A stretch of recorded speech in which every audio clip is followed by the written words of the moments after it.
एक बूढ़ा किसान था जिसके पास एक बूढ़ा गधा था। तो एक दिन ये गधा एक सूखे पड़े कुएं में गिर गया। वो 30 फीट अंदर कुएं में गिर पड़ा और बहुत दयनीय तरीके से बाहर आने के लिए चिल्लाने लगा, लेकिन बाहर आने का कोई रास्ता नहीं था। किसान ने जाकर देखा, ये बेवकूफ गधा कहीं का इस कुएं में जाके गिर गया। अब इसको बाहर निकालना, इस बूढ़े गधे को बाहर निकालने के लिए इतना पैसा खर्च करना पड़ेगा। बूढ़े बेवकूफ गधे को बाहर निकालना जो वैसे भी कुछ खास काम का नहीं है। उसने सोचा, इस बूढ़े गधे को बाहर निकालने का क्या फायदा, वैसे भी 1-2 साल में तो ये मर ही जाएगा और ये कुछ काम भी तो नहीं करता। इसके रिटायरमेंट का समय आ गया है और वैसे भी किसी को रिटायरमेंट गधे में कोई रुचि नहीं होती। काम का गधा सबको चलेगा, लेकिन रिटायर गधे में किसी को दिलचस्पी नहीं होती। उस किसान ने अपने दोस्तों और पड़ोसियों को बुलाया और कहा, इस कुएं को मिट्टी से भर देते हैं।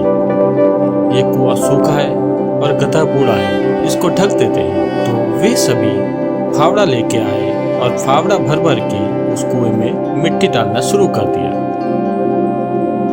उस डरे हुए गधे ने बाहर आने के लिए वाकई जोर जोर से चिल्लाना शुरू कर दिया, लेकिन उन्होंने उस गड्ढे को भरना शुरू कर दिया। लेकिन कुछ देर बाद उस गधे ने चिल्लाना बंद कर दिया और बहुत अजीब और समझदारी भरा एक काम करना शुरू कर दिया। और जब एक फावड़ा भर मिट्टी उसके ऊपर पड़ती, उसे झाड़कर एक कदम ऊपर उठ के खड़ा हो जाता। तो उन्होंने देखा कि ये गधा वाकई होशियार है। एक फावड़ा भर मिट्टी अंदर जाती तो एक कदम ऊपर करके ऊपर आने लगा और फिर वो चढ़कर बाहर आ गया।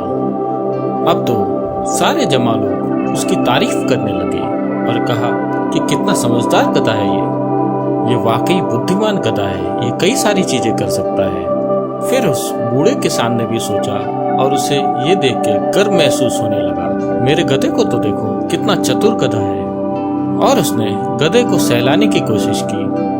गधा तुरंत पीछे घूमा और उसके चेहरे पे एक लात मारी। तो कहानी का संदेश ये है कि कभी भी अपनी बेवकूफियों को ढकने की कोशिश ना करें, वो एक दिन वापस आएगी और आपके चेहरे पे लात मारेगी।